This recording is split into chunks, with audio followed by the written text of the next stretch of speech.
Hello and welcome to my YouTube channel root base. मैं हूं विनोद और मैं आज लेकर के आया हूं एमएससी के बहुत ही मजेदार टॉपिक को, phase shift oscillator using operational amplifier. Operational amplifier को यूज करके हम लोग क्या करेंगे, फेज शिफ्ट ऑक्सीलेटर को फाइंड करेंगे। तो हम लोग आज जो करेंगे वो है क्या, आरसी फेज शिफ्ट नेटवर्क। जब हम लोग एलसी सर्किट में पढ़ते हैं तो वो बहुत ही ज्यादा एक्सपेंसिव था और वो जब हम लोग लो फ्रीक्वेंसी में उस पर हम लोग वर्क नहीं कर पाते थे और इसका जो वेव फॉर्म्स था एलसी सर्किट का, उसका जो वेव फॉर्म्स था वो पुअर वेव फॉर्म्स के रूप में हम लोग को मिलता था। तो हम लोग जब आते हैं आरसी फेज शिफ्ट नेटवर्क में, आरसी फेज शिफ्ट नेटवर्क क्या होता है, इसमें आर का मतलब होता है रेजिस्टेंस, सी का मतलब होता है कैपेसिटेंस। और जब हम लोग एलसी पढ़ते थे तो एलसी में क्या था आपका, इंडक्टेंस और कैपेसिटेंस था। इसमें हम लोग आरसी रेजिस्टेंस और कैपेसिटेंस को हम लोग यूज करेंगे। तो थोड़ा सा मैं पीछे आता हूं और एलसी सर्किट का मैं फिगर को ड्रॉ करता हूं।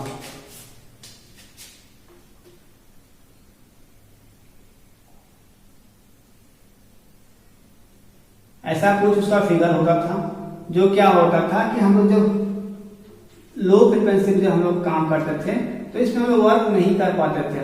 यहाँ पर एल आपका, यहाँ पर सी। जब लो फ्रीक्वेंसी होता था तब इस पर हम लोग काम नहीं कर पाते थे और ये बहुत ही एक्सपेंसिव था और इसका जो वेव फॉर्म्स था उसका वेव फॉर्म्स भी आपको बहुत ही पुअर था। तो इसीलिए आरसी फेज शिफ्ट नेटवर्क को लाया गया। तो आरसी फेज शिफ्ट नेटवर्क को हम लोग करेंगे अभी, इसका प्रूव करने के बाद हम लोग लास्ट में करेंगे ऑपरेशनल एम्पलीफायर। ऑपरेशनल एम्पलीफायर को यूज करके हम लोग फेज शिफ्ट ऑक्सीलेटर को फाइंड करेंगे। तो यहाँ पर ध्यान देना है आपका, an RC phase shift network is shown in figure.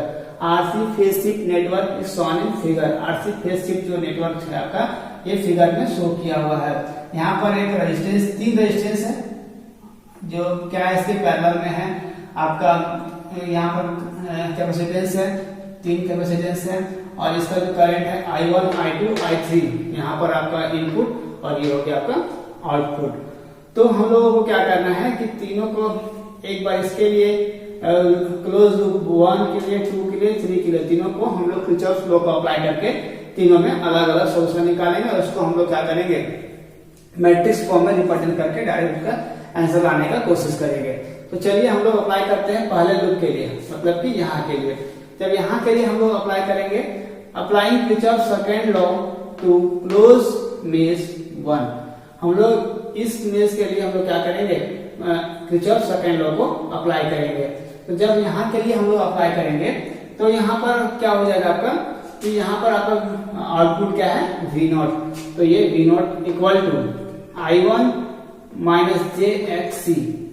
यहाँ पर करंट क्या है आपका, I1 है और यहाँ पर देखिए ये कैपेसिटेंस जो C है इसका वैल्यू क्या हो जाएगा आपका, माइनस JXC। इसके इस डायरेक्शन में है इसलिए इसका है minus JXC plus I1 plus I2। यहाँ पर आप लोगों को ध्यान देना है कि ये जो बाउंड्री है, इसका जो ये लूप रेजिस्टेंस है, ये रेजिस्टेंस दोनों के लिए होगा, I1 के लिए भी और I2 के लिए भी। उसी तरह से यहाँ पर जो रेजिस्टेंस है ये I2 के लिए भी होगा, I3 के लिए भी होगा। तो यहाँ पर क्या होगा आपका I1 माइनस I2 और इसका रेजिस्टेंस कितना है आपका, R है। तो यहाँ से अगर इसको हम लोग क्या करेंगे, R को सेपरेट हम लोग इंटू कर देंगे तो जो आपका फाइनल आंसर आएगा, आप लोग चाहोगे तो एक लाइन यहाँ पर आप लोग बढ़ा सकते हो कि R को इससे इंटू कर सकते हो, R को यहाँ पर भी इंटू कर सकते हो। तब जो आपका वैल्यू आएगा V0 इक्वल टू I1 और जब आप इसको इंटू करोगे तो I1 का क्या बच गया, यहाँ पर R, I1 तो कॉमन आ गया यहाँ पर से भी और यहाँ पर से भी, तो I1 बाहर आ गया, R minus JXC minus I2R। जब आप इसको इसमें इंटू करोगे तो ये आपका ये फॉर्म आपको दिखने लगेगा। तो जो सेम टर्म होता है I1 वाला टर्म को हम लोग एक जगह कॉमन ले लेंगे और बाकी टर्म को यहाँ पर I2 वाला टर्म को यहाँ पर लिख देंगे। तो ये हो गया इक्वेशन नंबर 1। इस इक्वेशन को आप लोग याद रखोगे, अभी मैं इसका यूज करूंगा और मैट्रिक्स फॉर्म में इसको रिप्रेजेंट करूंगा, उसके बाद ही फाइनल आंसर आएगा। अब हम लोग क्या करें, 4 मेश 2। अब हम लोग यहाँ पर आते हैं, इस पर इसका काम खत्म हो गया। अब यहाँ पर आते हैं, तब क्या हो जाएगा आपका R, यहाँ ब्रैकेट देखिए I2 माइनस I1। मैंने क्या बताया था, अभी मैंने बताया था यहाँ पर कि ये जो आपका रेजिस्टेंस है दोनों के लिए होगा I1 I2। तो अभी हम लोग यहाँ पर हैं तो I2 में से क्या करेंगे, I1 को माइनस करेंगे। जब I2 में से I1 को माइनस करेंगे तब क्या हो जाएगा, यहाँ पर R I2 minus I1 plus यहाँ पर हो गया आपका I2, यहाँ पर करंट क्या है आपका I2 है, तो I2 minus JXC, I2 minus JXC plus. अब यहाँ पर आए तो जब इस रेजिस्टेंस के लिए मैंने क्या बताया था, I2 और I3 दोनों के लिए होगा, तो I2 माइनस I3 और ब्रैकेट में इसका रेजिस्टेंस कितना है, R है, इक्वल टू 0। इसके लिए कोई भी इधर आपका R2 नहीं है, ये 0 हो जाएगा। तो इस तरह से क्या करेंगे हम लोग कि R को सेपरेट दोनों में यहाँ पर इनटू करेंगे। एक लाइन आप लोग चाहोगे इसमें भी बढ़ा सकते हो, तीनों में सेम किया हुआ है कि मैंने शॉर्ट करके लिखा हुआ है, डायरेक्ट लिखा हुआ है। आप लोग चाहोगे तो अलग अलग इंटू करोगे तो आपका ये आंसर आ जाएगा। तब क्या होगा, जब हम लोग सेपरेट इसमें इंटू करेंगे तब minus I1 R plus I2 और यहाँ bracket 2R minus JXC minus I3 R equal to 0। ये इक्वेशन नंबर 2। इस इक्वेशन को भी आप लोगों को याद रखना है। और मेष 3, अब हम लोग इस तरह से मेष 3 में आते हैं। तो यहाँ पर क्या हो जाएगा, करंट I3 माइनस I2। मैंने बताया था कि ये जो रेजिस्टेंस है आपका दोनों के लिए होगा I3 माइनस I2, क्योंकि हम लोग अभी यहाँ पर हैं, प्लस I3 के लिए कैपेसिटेंस कितना हो जाएगा, minus JXC, I3 minus JXC plus I3R। यहाँ पर क्या होगा, I3 और ये इसका R। अब क्या करना है, equal to 0, sorry equal to 0। इस तरह सेपरेट क्या करेंगे, इसमें मल्टीप्लाई करेंगे, R को इसमें भी करेंगे, इसमें भी करेंगे, और तब क्या होगा मेरा minus I2R plus I3 2R minus JXC equal to 0। ये हो गया आपका इक्वेशन नंबर 3। इसको भी अभी आपको याद रखना है। 3 इक्वेशन का यूज करके हम लोग इसको प्रूव करेंगे। तो हेयर X इक्वल टू क्या होगा, 1 बाय ओमेगा C। ये क्या है, reactance, and minus J equal to क्या हो जाएगा, minus J source EMF lags behind current by pi by 2। Pi by 2 से लेग बिहाइंड होगा कौन, करंट। तो ये हो गया आपका 3 इक्वेशन। अब हम लोग इसको क्या करेंगे, मैट्रिक्स के फॉर्म में रिप्रेजेंट करेंगे। तो इस 3 इक्वेशन को आप लोगों को याद रखना होगा। तो इस 3 इक्वेशन में हम लोग यूज करके डायरेक्ट हम लोग इसको मैट्रिक्स फॉर्म में रिप्रेजेंट करेंगे। तो चलिए अब हम लोग इसको आगे करते हैं। इक्वेशन 1, 2 और 3 यहाँ तक हम लोगों ने कर लिया था। ये आपका इक्वेशन 1, ये 2, ये 3, यहाँ तक हम लोगों ने कंप्लीट किया हुआ था। अब इन इक्वेशन के कंपोनेंट्स को क्या करेंगे, हम लोग इसके मैट्रिक्स फॉर्म में हम लोग रिप्रेजेंट करेंगे। तो यहाँ पर देखिए, यहाँ पर इसका I1 का क्या हो जाएगा आपका कंपोनेंट R माइनस JXC। तो R माइनस JXC, और यहाँ पर माइनस I2 का क्या हो जाएगा, माइनस R, और यहाँ पर I3 के लिए कुछ नहीं है तो 0 हो जाएगा। यहाँ पर ये 0 नहीं है, I3 के लिए यहाँ पर कोई टर्म नहीं है, आपका कंपोनेंट नहीं है, तो ये 0 हो जाएगा। और यहाँ पर देखिए माइनस R1, और यहाँ के लिए 2R माइनस JXC, और यहाँ पर माइनस R, जो आपका माइनस R। अब ये हो गया। यहाँ पर I1 के लिए कोई भी टर्म नहीं है, इक्वेशन 3 में I1 के लिए कोई भी टर्म नहीं है, तो 0। और यहाँ पर आपका I2 के लिए माइनस R, और यहाँ पर I3 के लिए 2R minus JXC, 2R minus JXC। किसके कंपोनेंट है, I1, I2 और I3, I1, I2 और I3 का है। तो यहाँ पर इक्वेशन 1 से क्या है आपका V0, और इक्वेशन 2 में क्या है 0, और यहाँ पर भी 0। तो ये हो गया आपका। इसको हम लोग मैट्रिक्स फॉर्म में रिप्रेजेंट किए हैं और कुछ भी नहीं किया हुआ इसमें। अब हम लोग इसमें क्या करेंगे, कार्मर्स रूल को यूज करेंगे, यूजिंग कार्मर्स रूल। तो इसका फॉर्मूला होता है I3 equal to del 3 by del, where del 3 equal to क्या हो जाएगा आपका, ये टर्म देखिए और ये टर्म देखिए, आपका लगभग पूरा सेम है। और यहाँ पर जो ये टर्म है I3 इक्वल टू, जो I3 का वैल्यू है, हम लोग क्या किए हैं यहाँ पर I3 में क्या किए हैं कि V0 0 0, V0 0 0, ये सेम टर्म आपका है। सिर्फ इस यहाँ पर जो I3 हम लोग कार्मर्स यूज कर रहे हैं, इसलिए क्या करेंगे कि I3 के जगह पर हम लोग V0 0 0 को यूज कर देंगे इसके टर्म में। फिर क्या हो जाएगा, जब हम लोग यहाँ डेल का वैल्यू निकालेंगे, जब हम लोग डेल का वैल्यू निकालेंगे तो ये टोटल टर्म यहाँ से पूरा ये टर्म जो है टोटल टर्म डेल का वैल्यू आपका यहाँ से आ जाएगा। जब इसको हम लोग सॉल्व करेंगे तो डायरेक्ट आप लोगों को आंसर लिखना है, क्योंकि ये एक बहुत अपने आप में एक लॉन्ग क्वेश्चन है। तो आप लोग क्या करोगे, डायरेक्ट यहाँ पर आंसर लिखोगे, इसका सॉल्व करने का जरूरत नहीं है। यहाँ से डेल 3 का मान आप लोग अगर निकालोगे तो del 3 equal to V naught R square आएगा आपका डेल 3 का मान, जो आप लोगों को डायरेक्ट आंसर में लिखना है। तो यहाँ से डेल 3 का मान निकाल गया। अब हम लोग क्या करेंगे, इस डेल का मान निकालेंगे। जब हम लोग डेल का मान निकालेंगे तो उसके बाद फिर हम लोग इसमें पुट करेंगे I3 में, कार्नोट रूल में हम लोग पुट करके फिर इसको लोग सॉल्व करेंगे। तो I3 का जो वैल्यू मेरा है वो आ गया वी नॉट आर स्क्वायर, और डेल का वैल्यू हम लोग फाइंड करेंगे। ये सब वैल्यू आप लोग याद रखोगे, अभी यूज जब हम लोग फॉर्मूला यूज करेंगे तब इस चीज को हम लोग वहां पर यूज करेंगे। तो चलिए हम लोग इसके आगे डेल का वैल्यू निकालते हैं। डेल 3 का वैल्यू तक हम लोगों ने निकाल लिया था। अब हम लोग क्या करेंगे, डेल का वैल्यू निकालेंगे। डेल का जब हम लोग मान निकालेंगे तो डेल का जो हम लोग ये वैल्यू निकाले हुए थे ये इतना आया हुआ था डेल इक्वल टू।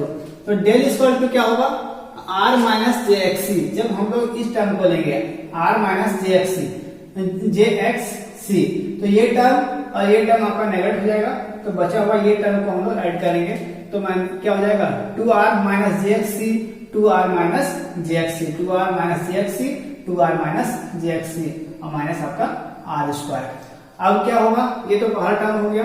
अब यहाँ पर माइनस माइनस प्लस हो जाएगा, तो क्या होगा, ये वाला टर्म और ये वाला दोनों नेगेटिव हो जाएगा, तो बचा हुआ टर्म आपका हो जाएगा minus 2r square plus J R X C.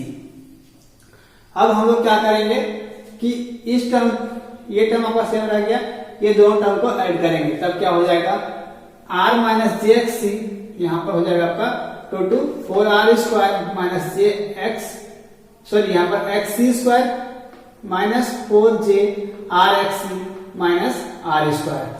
अब यहाँ पर क्या बच जाएगा, आपको उसमें इंटू करेंगे तो minus 2r cube plus J R square, और यहाँ पर एक्स सी, इसको इससे हम लोग इंटू कर दिए हैं। तो जब इसको हम लोग इसमें मल्टीप्लाई करेंगे तो कितना बचेगा होगा आपका, और इसको हम लोग इसमें मल्टीप्लाई कर रहे हैं तो del equal to 3r square minus R X C square minus 4j R square X C minus 3j X C R square plus J X C cube minus 4r X C square minus 2r square plus J R square X C. फिर इसको क्या किए हम लोग इसमें multiply किए हैं, तब हो जाएगा आपका। अब इसको जब हम लोग सॉल्व करेंगे तो आपका आएगा del equal to R cube minus 5r X square plus J X C cube minus 6 J R square X C. या फिर यहां तक करने के बाद आप लोग क्या करोगे, यहां से अल्फा का वैल्यू जो हम लोग जानते हैं, where alpha equal to 1 by omega C R, तो यहां से हम लोग इसका वैल्यू पुट करेंगे, आर का वैल्यू निकालेंगे, तब क्या हो जाएगा आपका del equal to R cube 1 minus 5 alpha square plus J alpha alpha square minus 6। यहां पर ये इक्वेशन लिखने के बाद अगर आप लोग इतना कैलकुलेशन नहीं कर पाते हो तो क्या करोगे कि यहाँ ये इक्वेशन डायरेक्ट लिखने के बाद सॉल्विंग वी गेट करके डायरेक्ट आप लोग इतना लिख सकते हो, del equal to R cube 1 minus 5 alpha square plus J alpha square minus 6। इतना आप लोग इसमें डायरेक्ट लिख सकते हो, और वेयर लास्ट में लिखना है कि where alpha equal to 1 by omega C R. Solving we get करके डायरेक्ट ये भी आप लोग लिख सकते हो। तो हम लोग जानते हैं कि VF इक्वल टू क्या होता है I3R, और जो हम लोग कार्नोट रूल को यूज करके बनाए थे I3 equal to del 3 by del. तो यहां से अगर हम लोग VF का मान निकाले तो क्या हो जाएगा, हम लोगों ने डेल 3 का मान निकाला हुआ है जो कितना है V नॉट R। इसके पिछले स्टेप में मैंने निकाला है कि डेल 3 का मान V नॉट R स्क्वायर, और यहाँ का एक आपका ये R। अब यहाँ जो टर्म है डेल का वैल्यू, तो ये डेल का वैल्यू, ये टर्म को हम लोग यहाँ पर पुट करते हैं। तो बाकी जो टर्म बचा हुआ है यहाँ से देखिए आर स्क्वायर, और यहाँ से ये टोटल कैंसिल आउट हो जाएगा। यहाँ से आर स्क्वायर और यहाँ पर आर क्यूब हो गया, तो यहाँ से आर स्क्वायर आर और यहाँ पर आर क्यूब कैंसिल आउट हो गया। तो बचा हुआ टर्म क्या है, वी नॉट, तो वी नॉट आपका यहाँ पर आ गया। तो नीचे वाला टर्म जो इतना बचा हुआ था वो सेम यहाँ पर उतर गया। तो यहाँ पर करने के बाद हम लोग जानते हैं बीटा का फॉर्मूला। बीटा का फॉर्मूला क्या होता है आपका, beta equal to V F by V naught. तो यहाँ से क्या करेंगे, ये जो वी नॉट वी एफ का वैल्यू निकाले हुए हम लोग यहाँ पर पुट करेंगे। तो वी एफ का वैल्यू जो हम लोग पुट करते हैं तो क्या बच जाएगा 1, यहाँ से वी नॉट और यहाँ का वी एफ में हम लोग वी नॉट ये कैंसिल आउट हो जाएगा, तब बचेगा यहाँ पर 1 by 1 minus 5 alpha square plus J alpha square minus 6, जो ये आपका टर्म है। यहाँ से वी नॉट और इसका ये वी नॉट कैंसिल आउट हो गया है। तो यहाँ तक हो गया बीटा का वैल्यू। अब इसके आगे हम लोग सॉल्यूशन करते हैं।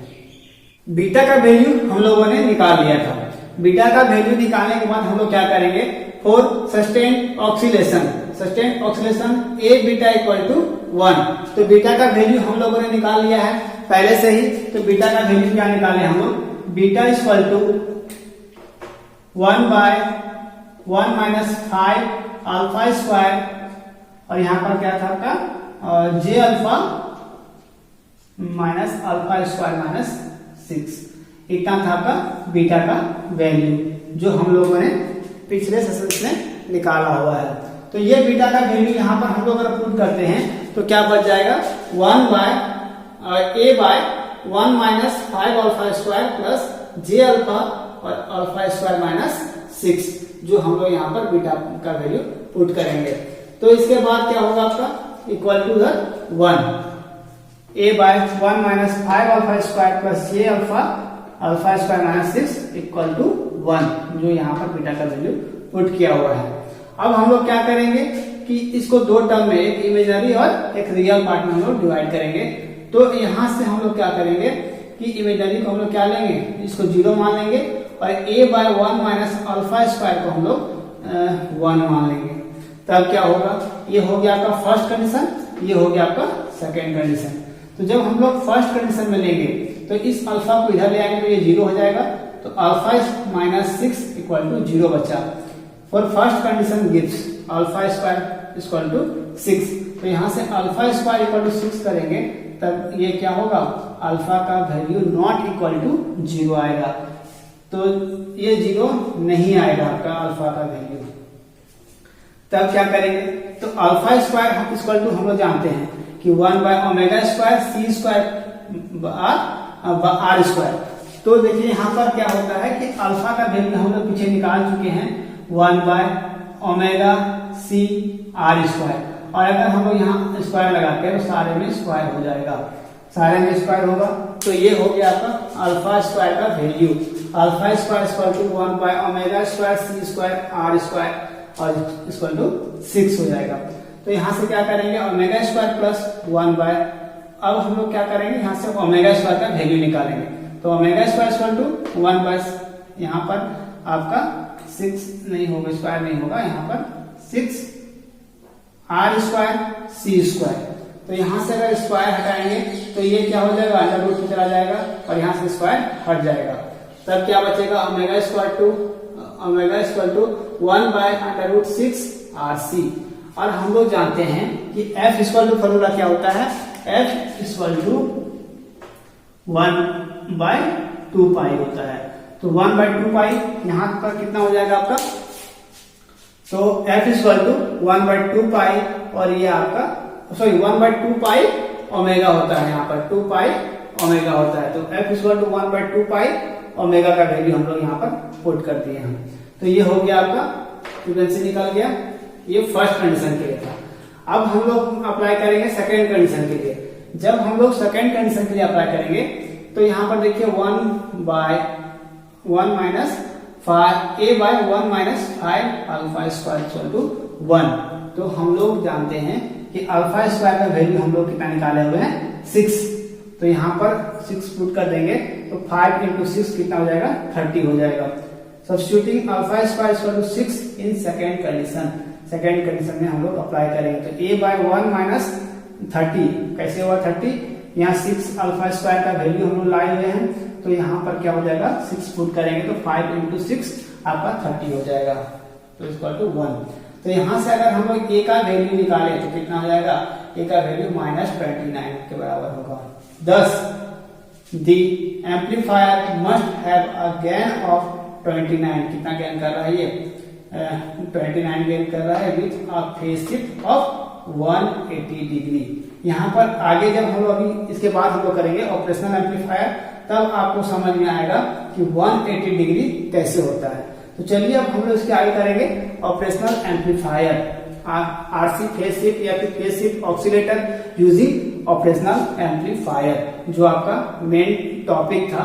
तो यहाँ तक तो हो गया आपका फेज शिफ्ट ऑक्सीलेटर का प्रूफ। इसके बाद हम लोग करेंगे ऑपरेशनल एम्पलीफायर, क्योंकि जो आपका सिलेबस में है वो है आरसी ऑपरेशनल एम्पलीफायर के साथ यूज करके हम लोग क्या करना है, फेज शिफ्ट ऑक्सीलेटर को फाइंड करना है। तो चलिए अब हम लोग शुरू करते हैं। अब हम लोग करेंगे phase shift oscillator using operational amplifier. तो ये क्या है, फेज शिफ्ट ऑक्सीलेटर का हम लोग फिगर में क्या किए हैं, ऑपरेशनल एम्पलीफायर को ऐड कर दिए हैं। इसका रेजिस्टेंस R1 R2 और यहाँ पर टर्मिनल है आपका पॉजिटिव और नेगेटिव।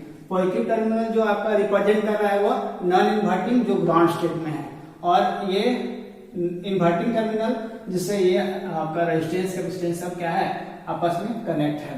तो हम लोग यहाँ पर वर्क कर रहे हैं क्या, इन्वर्टिंग टर्मिनल में, और नॉन इन्वर्टिंग टर्मिनल को हम लोग क्या किए हैं ग्राउंड स्टेट में किया हुआ है, और इधर -VCC और +VCC।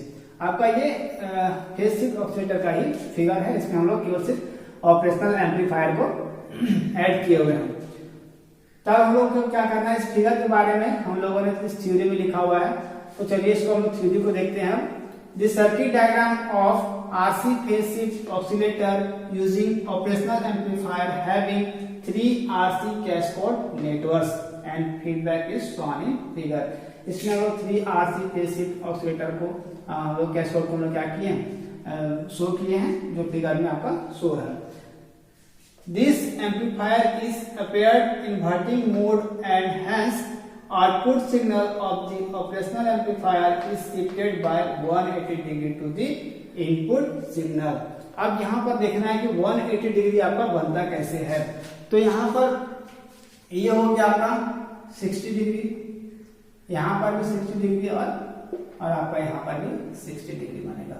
तो तीनों को ऐड करेंगे कितना बनेगा आपका 180 डिग्री इनपुट सिग्नल बनेगा।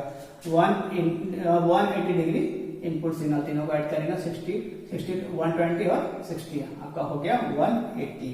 अपेयरिंग एट इन्वर्टिंग टर्मिनल, किसके अपेयर में, इन्वर्टिंग टर्मिनल के अपेयर में। तो इसके बाद थोड़ा सा थ्योरी बचा हुआ है जो हम लोग अभी करेंगे, इसके बाद ये खत्म हो जाएगा। ये लॉन्ग क्वेश्चन है तो थोड़ा सा बड़ा है, तो इसके बाद छोटा सा बचा हुआ है उसको हम लोग अभी कर लेते हैं। इस टॉपिक का ये लास्ट सेशन है। तो यहाँ तक हम लोगों ने कर लिया था। इसके नीचे कुछ थ्योरी भी लिखा हुआ था, ये रिटर्न फिगर फिर से नहीं बनाना है, अब इसके नीचे लिखना है। ये फिगर आप लोगों ने पहले बना लिया है। The additional 180 degree phase shift is proved bye RC feedback network. हम लोग आरसी फीडबैक नेटवर्क में कितना प्रूव किए हैं, 180 डिग्री आरसी फीडबैक नेटवर्क को हम लोग प्रूव किए हैं। Since gain of the operational amplifier, operational amplifier को गेन करने पर AB इक्वल टू क्या फॉर्मूला होता है, AB equal to -R2 by R1, AB equal to -R2 by R1 and AB mode at least 29 degree. ये हम लोग क्या निकाले हुए, 29 निकाले हुए हम लोग। AB जो सेकेंड कंडीशन से हम लोग प्रूव किए थे 29, जो A का वैल्यू आया था गेन वो आया था 29 आपका। तो therefore frequency of oscillation is given by, ये जो हम लोग फेज शिफ्ट ऑक्सीलेटर में हम लोग इतना फाइनल आंसर लाए हुए हैं, F इक्वल टू 1/2 पाई √6 RC। This is low frequency oscillation. ये क्या है आपका लो फ्रीक्वेंसी ऑक्सीलेशन है। आरसी फेज शिफ्ट नेटवर्क या फिर phase shift oscillator using operational amplifier. ये हो गया आपका कंप्लीट आंसर। अगर यहां तक आप लोग करते हो तो आप लोग को फुल मार्क्स मिलेंगे। अगर ऑपरेशनल एम्पलीफायर का यूज वहां पर नहीं, क्वेश्चन में अगर रहेगा फेज शिफ्ट ऑक्सीलेटर, सिर्फ फेज शिफ्ट ऑक्सीलेटर रहेगा, तो इससे पिछले यहाँ से इस फिगर से पहले तक हम लोगों ने जो प्रूव किया हुआ है इतना f इक्वल टू 1/2π√6 RC, वहां तक आप लोग करके छोड़ दोगे तो आप लोग का वो कंप्लीट आंसर हो जाएगा। और अगर क्वेश्चन में phase shift oscillator using operational amplifier add करके आता है तो आपको यहाँ तक करना पड़ेगा, तभी आपको फुल मार्क्स मिलेंगे। तो एक आपका कंप्लीट लॉन्ग आंसर जो 14 मार्क्स में बिनोवा भावे यूनिवर्सिटी के अनुसार 14 मार्क्स में बहुत बार इस क्वेश्चन को पूछा गया है। इस क्वेश्चन को आप लोग अच्छे से करोगे और कहीं भी प्रॉब्लम होता हो तो मुझे कमेंट कर दे, या फिर बहुत सारे ऐसे टॉपिक्स हैं जिसमें स्टूडेंट्स को प्रॉब्लम्स होते हैं तो उन टॉपिक्स को भी आप लोग कमेंट कर सकते हो, या फिर मेरे कॉन्टेक्ट नंबर पर, वहां पर कॉन्टेक्ट नंबर भी आप लोग को दिया हुआ है, आप लोग कॉन्टेक्ट कर सकते हो। मैं उस पर वीडियो बना करके अपलोड कर दूंगा।